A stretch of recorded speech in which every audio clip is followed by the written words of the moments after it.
Hey everybody, I'm going to spend a few minutes working on this. Um, we're officially at war with Iran because President Trump, without congressional approval, unconstitutionally ordered our troops to bomb three cities in Iran.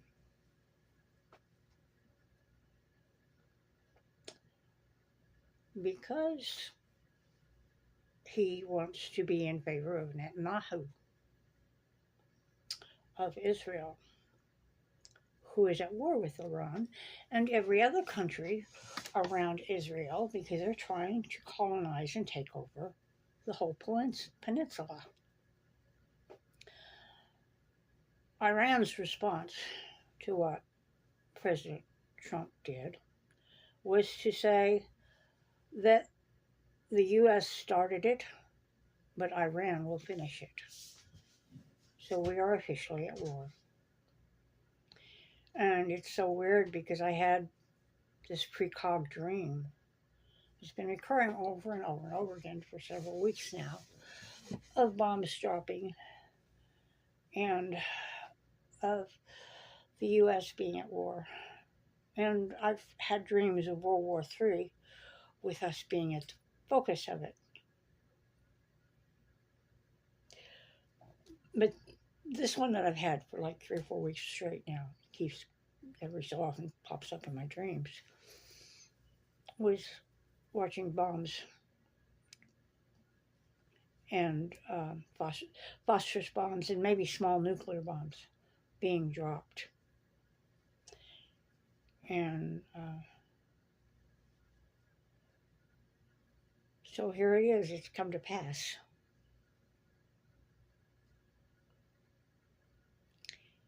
So remember that a few weeks ago, I did a short because one of my family members who is in the nuclear power industry told me that they were all being called up because Trump had been talking war with Russia at that point, and to be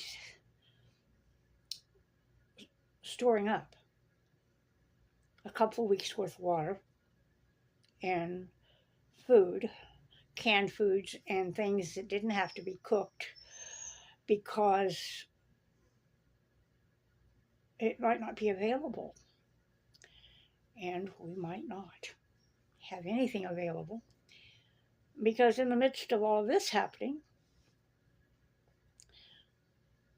the farmers also across 10 states, the agricultural belt of America, and because of policies of this administration, they can't make ends meet. Their workers are being gathered up by ICE, many of whom have valid visas and green cards, are either naturalized or in the process of becoming naturalized citizens. But they're being rounded up and detained and deported to El Salvador. So there goes the farmers' workforce. And then their funding has been cut off.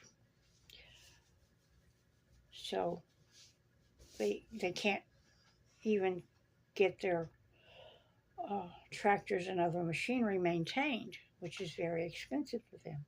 They're not breaking even. And rather than see their children grow up in the ruins of what their life's work has been, they are burning it to the ground. I feel so much sympathy for them.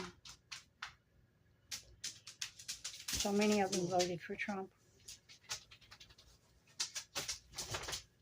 and were betrayed by this administration. But the upshot of it is that as high as groceries have been, they're going to be much higher now because there will not be groceries coming to the store from American farmers. There will be no wheat for the flour, no soybeans for the soy sauce. The things that we sold to other countries,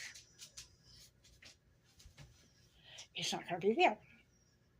The tariff policies and the funding and the loss of the workers, it all kind of piled up and made it a very untenable situation. So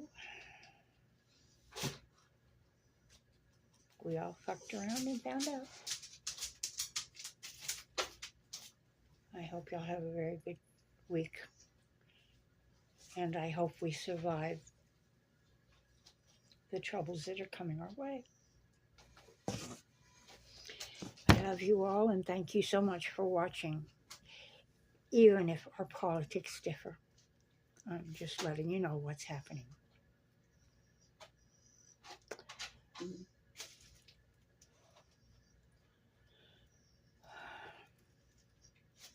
Pray for our country, no matter what religion. Pray for our country.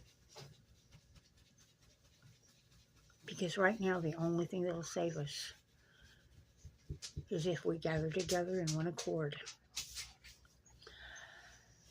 and turn this around. And we can only do that if we have guidance from above, from our ancestors, and from the gods. Have a good one.